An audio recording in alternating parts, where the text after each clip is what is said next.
En France, le Sénat a voté à son tour la réforme de la Constitution à propos du quinquennat. Prochaine étape pour le texte, un passage au Congrès ou un référendum. Le chef de l'État devrait se prononcer sur la question très prochainement.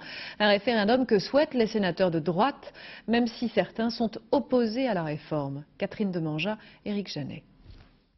En quelques heures, les sénateurs ont expédié le débat sur le quinquennat et voté le texte dans les mêmes termes qu'à l'Assemblée nationale.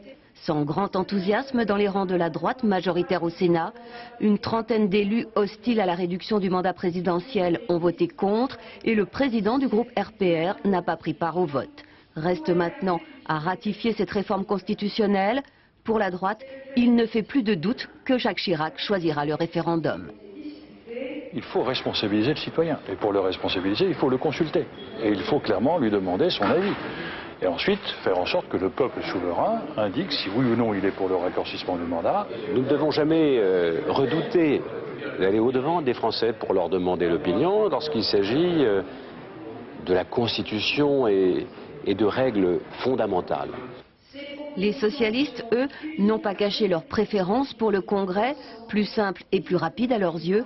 Mais bien sûr, ils se plieront à la décision de Jacques Chirac. C'est à lui qu'il revient de décider, éclairé qu'il est par le débat parlementaire. Et personnellement, je n'ai pas de préférence à exprimer au nom du gouvernement.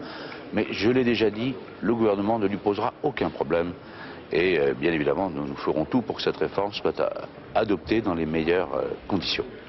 En fait, dès la semaine prochaine, le président de la République devrait annoncer qu'il a bien choisi le référendum.